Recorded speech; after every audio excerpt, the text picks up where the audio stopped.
xukuumadda Somaliland sida ay u dabaqayso hanaanka isla xisaabtanka ee halbeega u ah dowlad wanaagga waana qalinkii Yuusuf Maxamed Ismaaciil macnaha ereyga dowlad ma aha mid caalamka ku cusub ee waa mid soo jiray tan iyo intii dunida la uumay hase ahaatee waxa uu ahaa mid mar kastaba la jaan qaadaya bulshooyinka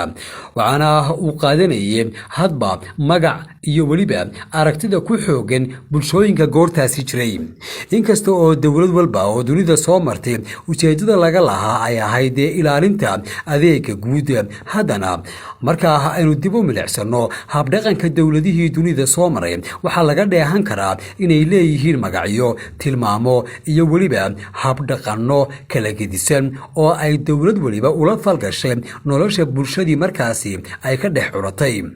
marka aynu ka nimaadno fahamka guud ee ereyga dowlad casrigan maanta aynu joogno waxa ku cusub halkudhago ah dowlad wanaagga inkastoo dunida islaamku ay aaminsan tahay in dhammaanba rusushii ilaahay uu soo diray ay habdhaqan wanaagsan oo fiican ay u maamuleen bulshooyinkii markaasi loo soo diray haddana dowlad wanaaggu waa wanaajinta xiriirka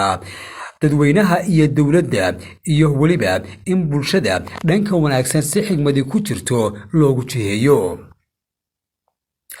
doodaha ku saabsan maamul wanaaggu waxay xoogeysteen qarnigii ugu dambeeyay xilli raadinayay qaabka dowladuhu ay u horumarin lahaayeen ujeedooyinkooda dhaqan-dhaqaale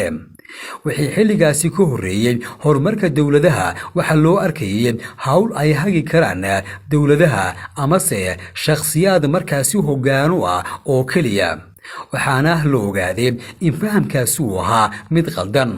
maamul wanaaggu waa in bulshadu ay maamuli karayso arrimaheeda siyaasadeed iyo midkeeda dhaqan-dhaqaale iyada oo maraysa wada shaqaynta iyo isdhexgalka u dhexeeya dowladda shacabka iyo hay-adaha aan dowliga ahayn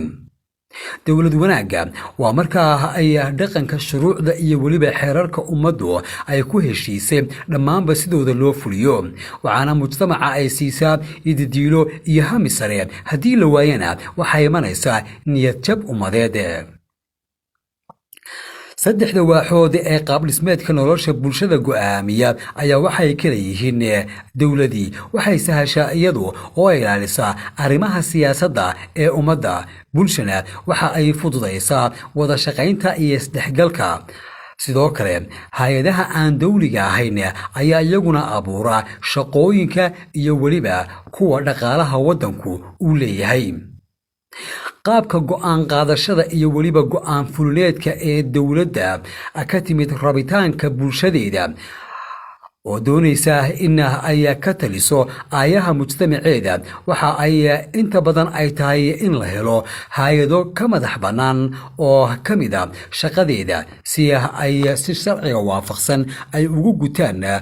una ogolaataa mujtamaceeda iyo muwaadiniinteedaba in talada ay la jaangooyaan masiirkooda isla markaana ay wax ku yeeshaan sahlidda nidaam siyaasadeedka ku dhisan hufnaanta iyo isla xisaabtanka daahfuran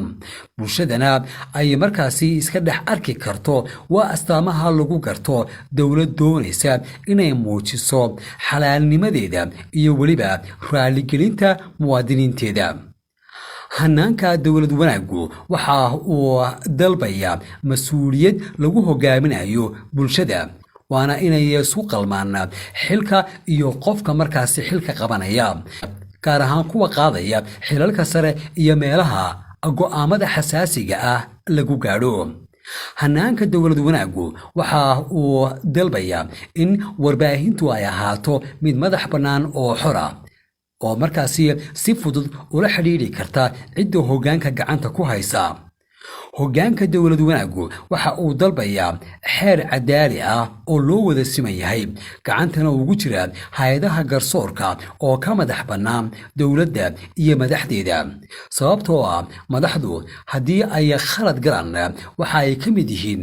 kuwa la qabanayo ee markaasi la maxkamadaynayo isla markaana lala xisaabtamayo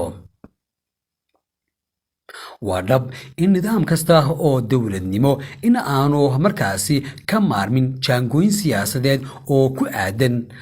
isla xisaabtanka kaasi oo keenaya in si nidaam ah loo maamulo habka shaqada iyo shaqaalaha dhaqaalaha dalka iyo weliba la socodka goobaha laga fuliyo adeegyada bulshada iyada oo markasta laga fogaanayo ficilada muujinaya musuqmaasuqa iyo wax isdabamarinta hindisaha la xidhiidha isla xisaabtanku waa barnaamij door muhiim ah ka qaadanaya korukaca iyo weliba kobcinta hanaanka dowladnimo sidoo kalena lagu yareyn karo musuqmaasuqa